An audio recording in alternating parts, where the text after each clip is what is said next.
केवल ये कहते हैं कि मुस्लिम पीड़ित है, लेकिन अगर पीड़ित है तो कोई पाकिस्तान क्यों नहीं जाता, पाकिस्तान जाने की इच्छा क्यों नहीं करता।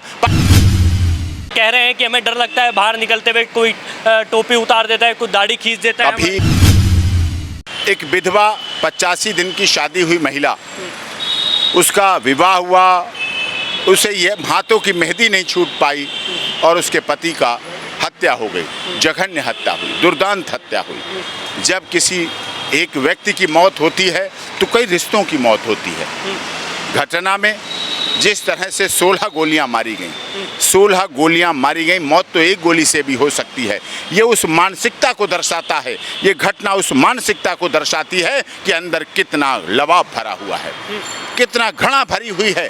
क्या कोई सनातन धर्म का व्यक्ति अपनी मूर्ति पूजा के लिए जाता है, अपनी माँ भगवती की 9 दिन पूजा करता है, फिर विसर्जन के लिए नहीं जा सकता? अगर यही हाल रहा तो अभी तो गणेश चतुर्थी और माता की मूर्ति का विसर्जन है। हम आप अपने बुजुर्गों की अस्थियों का विसर्जन नहीं कर पाएंगे अगर यही हाल रहा समाज में, यही बदलाव अगर आता रहा, यही परिवर्तन होता रहा। ये परिवर्तन देश के लिए गलत है। अगर कोई हिंदुस्तान जिंदाबाद करता है, भारत माता की जय करता है, दुर्गा माता की जय करता है, या देवी सर्वभूतेषु का उद्घोष करता है, तो इसलिए उसकी हत्या होती है, इसलिए वो मारा जाएगा, इसलिए उसकी दुर्दांत हत्या हुई है। प्रशासन की भी जिम्मेदारी थी और इस पर कठोर कार्रवाई होनी चाहिए।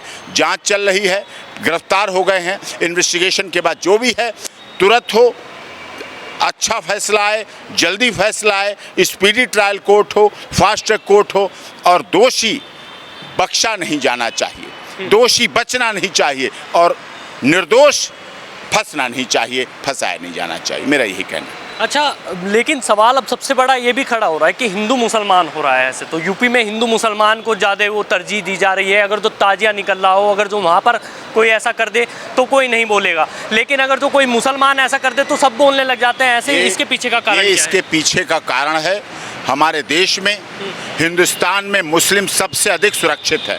अगर ऐसा ना हो तो आप बताइए, पाकिस्तान से हिंदू आने के लिए बेताब हैं, पाकिस्तान से भारत में शरणार्थी बनने के लिए हिंदू बेताब हैं, लेकिन भारत से कोई मुस्लिम पाकिस्तान जाना चाहता है, भारत से कोई मुस्लिम पाकिस्तान में रहना चाहता है, इसका मतलब भारत में सबसे अधिक मुसलमान सुरक्षित हैं। और इसीलिए दुनिया के 55-56 इस्लामिक देश होने के बावजूद भी भारत में सबसे अधिक मस्जिद हैं, भारत में सबसे अधिक सुरक्षित है मुसलमान। यूपी की बात कहें जो आपने सवाल किया है, उत्तर प्रदेश में कुछ वर्ष पहले जब योगी जी की सरकार नहीं थी, हर महीने दंगे होते थे, हर महीने कर्फ्यू लगते थे, हर महीने सरकारी बसें और सरकारी संपत्ति जलाई और फूंकी जाती है। आज उत्तर प्रदेश में शांति है। क्या जब दंगे होते थे कि हिंदू मरता था? क्या जब दंगे होते थे मुसलमान मरता था? हिंदू मुस्लिम दंगों में कोई भी भेंट चढ़ जाता था, लेकिन आज उत्तर प्रदेश में भय का शासन है, कानून का शासन है, लॉ एंड ऑर्डर संस्थाएं चल रही हैं। इसीलिए उत्तर प्रदेश में दंगे नहीं हो रहे। इसीलिए कुछ असामाजिक तत्व ऐसे हैं जो चाहते हैं कि ऐसी घटनाओं को अंजाम दें और उन्हें दोबारा मौका मिले ऐसी घटनाओं को करने के लिए। ये तो आप सही कह रहे हैं कि योगी का राज चल रहा है, लेकिन योगी का राज केवल टोपी वालों पर, दाढ़ी वालों पर, छोटे पजामे वालों पर चल रहा है। अगर जो वो कुछ भी करते हैं तो बुलडोजर चला दिया जाता है या फिर एनकाउंटर कर दिए जाते हैं, वही उनके ऊपर ही कार्रवाई हो रही है। आपने देखा भी होगा, अखिलेश यादव ने कई बार इस चीज़ पर बोला भी है। अखिलेश यादव के समय कितने दंगे हुए? मैं पूछता हूँ, दंगों में केवल हिंदू मरता है क्या? दंगों में केवल मुसलमान मरता है क्या? दंगों में हम मरते हैं, हाँ से हिंदू, माँ से मुसलमान मरता है दंगों में। लेकिन दंगे बचाने के लिए, दंगे रोकने के लिए योगी जी ने कठोर कार्रवाइयाँ की, जिसकी वजह से आज उत्तर प्रदेश शांत है। आज उत्तर प्रदेश में IIT खुल रहे हैं, आज उत्तर प्रदेश में एयरपोर्ट खुल रहे हैं, आज उत्तर प्रदेश में शांति और सुरक्षा के साथ लोग रात के 11 बजे हमारी बहन बेटियां घूमने निकल सकती हैं। पहले क्या होता था, सूरज डूबा और दुकानों के शटर बंद हो जाते थे। आज उत्तर प्रदेश में मेडिकल कॉलेज खुल रहे हैं, अस्पताल खुल रहे हैं, रोजगार के लिए विदेशों से लोग आ रहे हैं उत्तर प्रदेश में, नौकरियां देने के लिए, इंडस्ट्री लगाने के लिए, अपने पैसे इन्वेस्ट करने के लिए। इसका मतलब उत्तर प्रदेश खुशहाली पर जा रहा है। हमें अभी भी उत्तर प्रदेश में रोजगार के लिए लड़ना है, शिक्षा के लिए लड़ना है, स्वास्थ्य के लिए लड़ना है, लोगों के घर बनाने के लिए लड़ने हैं, जल कल योजना के लिए लड़ना है। हमें लोगों के शौचालय बनाने के लिए जो रह गई है उस कमी को पूरी करनी है।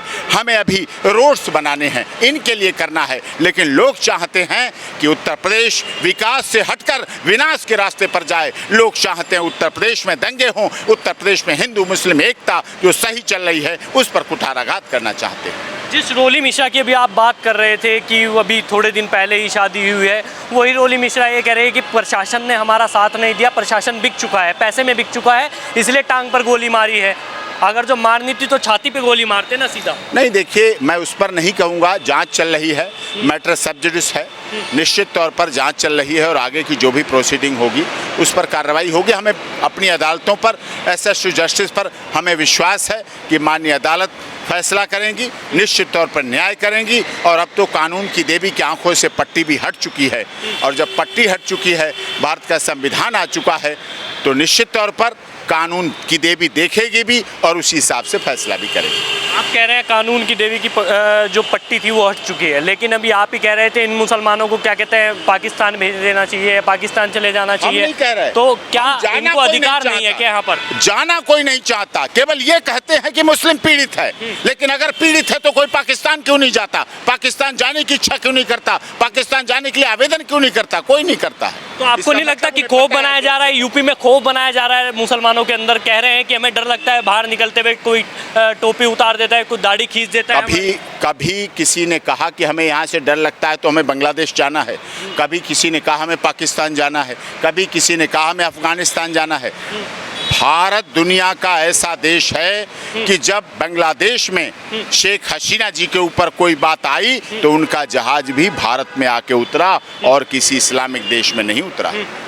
अच्छा, तो देखा आपने हमारे साथ एपी सिंह जी से, इनसे बातचीत करी, इन्होंने अपनी जबरदस्त तरीके से राय रखी। आपको कैसी लगी इस खबर को? लाइक कीजिए, शेयर कीजिए, जुड़े रहे हमारे चैनल के साथ। नमस्कार।